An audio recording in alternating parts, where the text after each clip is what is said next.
You're listening to Oncle Jazz.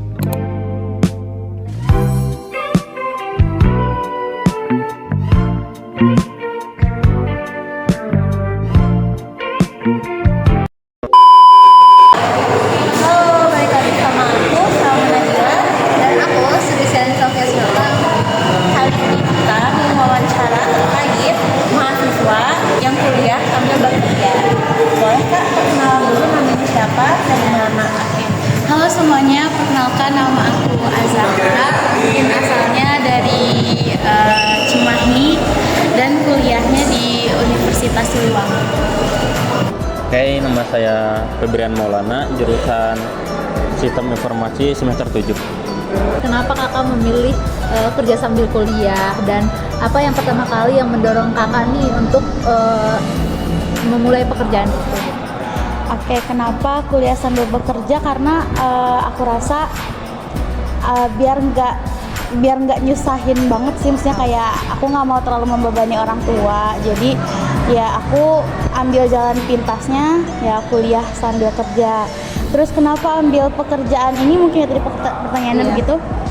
Karena pekerjaan yang sebenarnya nggak terlalu simpel dan ya bisa dibilang menguras waktu tapi menyenangkan. Ya, karena waktunya fleksibel dan poin utamanya mempunyai motor gitu kan. Jadi kenapa enggak gitu?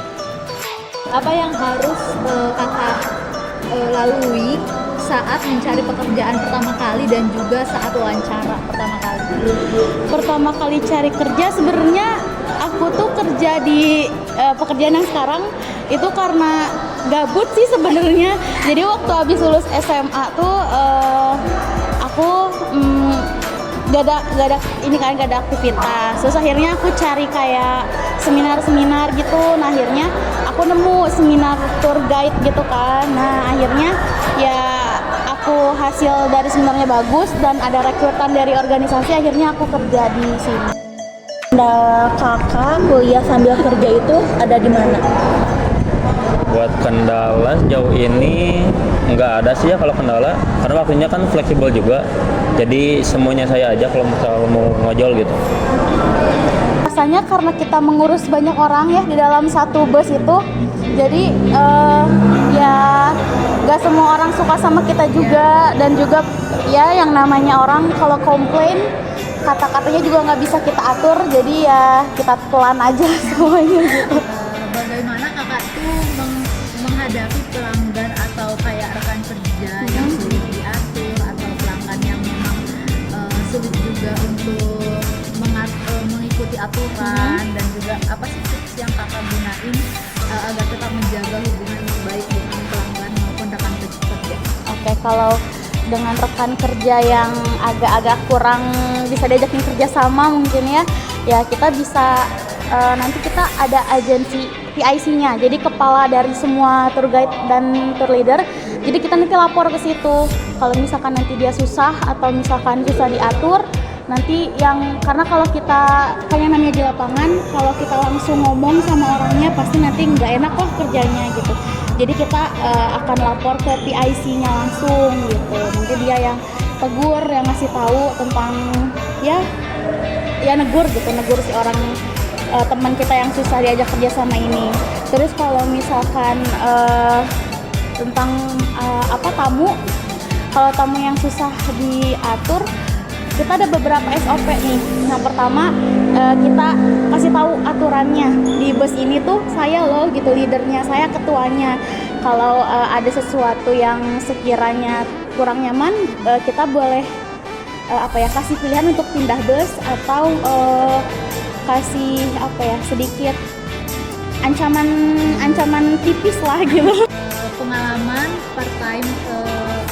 kerja part time ini yang paling berharga buat kakak, terus dari sisi baik dan juga sisi skill mental maupun kehidupan kakak, dan apa yang kakak pelajari dari pekerjaan ini, pengalaman yang kakak ambil.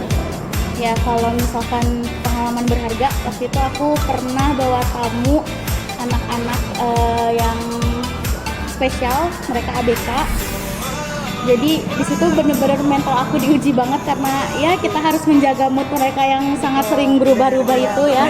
Dan aku juga belajar komunikasi dengan baik di pekerjaan ini, dan banyak hal-hal kisah-kisah tamu, cerita-cerita tamu yang bisa kita ambil hikmahnya untuk dijadikan cerminan untuk hidup. Itu banyak banget sih di pekerjaan ini. Jadi ya aku cukup seneng dan aku merasa berguna gitu ada di pekerjaan ini. Terus menurut kakak nih apa sih kelebihan dan kekurangan dari kerja part time ini dibandingin kerja paruh waktu, dan bagaimana kakak melihat pekerjaan sambilan ini dalam konteks kehidupan dan juga karir? Kalau yang aku rasain mungkinnya di pekerjaan ini capek aja sih, kayak kita memang harus bagi waktu ya, karena aku kuliah 2 hari kan, Jumat sama Sabtu nih. Kalau misalkan aku bawa tamu dari luar kota, misalkan kita nyampe di Bandung itu Jumat subuh, siangnya kita udah harus masuk ke kampus gitu. Jadi memang ya agak melelahkan juga pekerjaannya. Kelebihannya ya aku bisa merasakan fasilitas pariwisata yang nyaman, yang aku sendiri tidak bisa membayangkan kalau aku bisa ada di tempat itu gitu. Tapi karena pekerjaan ini aku bisa merasakan fasilitas itu. Pasti namanya kerjaan ada suka ada duka. Kalau sukanya kita lebih banyak relasi gitu kan, ketemu orang baru. Kalau misal dukanya ya paling panas-panasan sama hujan-hujanan sih. Terus apa yang kakak harapkan nih dari pekerjaan ini dan dalam jangka panjang? Terus apakah kakak ingin mengembangkan karir dari pekerjaan sambilan ini atau hanya sebagai pengalaman sementara aja? Aku mau lanjut sih, cuman nanti karena aku sama studiku sekarang kan berbeda nih. Jadi nanti ketika aku lulus studi mungkin aku akan fokus jadi seorang guru BK, tapi selingannya ya pekerjaan yang sekarang. Bagaimana pengaruh penghasilan kakak dari kerja ini terhadap kehidupan kakak sehari-hari? Terus apa yang kakak rasakan setelah menghasilkan uang sendiri gitu? Pengaruhnya ya sangat membantu ya, karena aku juga kebetulan ada adik-adik di rumah, jadi aku bisa sedikit berbagi sama mereka. Terus aku merasa juga tidak terlalu membebani orang tua karena aku bisa membiayai biaya kuliah aku sendiri ya, walaupun memang bagi dua gitu biaya kuliahnya sama orang tua, tapi ya aku merasa tidak terlalu memberatkan buat orang tua ya. Terutama saran buat para mahasiswa yang kerja sambil kuliah. Kalau yang harus dipersiapkan untuk kerja sambil kuliah sih yang pertama mental ya, karena bener-bener mental tuh dihajar banget, kayak kita harus kuliah dengan ngerjain tugas, dengan belum lagi selingan pekerjaan, itu yang bener-bener bikin kita kadang-kadang down, kadang-kadang capek. Cuman ya mungkin karena termasuk aku, karena kebutuhan ya kita jadi harus terpaksa. Pesannya mungkin ya semangat sih, karena bener-bener kita harus bisa bagi waktu, jangan sampai kita kerja tapi kuliah diabaikan, jadi harus seimbang. Pesan dan pesan buat mahasiswa lain yang kuliah sambil kerja apa? Ya paling kalau yang kuliah sambil kerja semoga semakin semangat nyari uangnya agar bisa mandiri juga, nggak minta ke orang tua lagi. Gitu doang sih.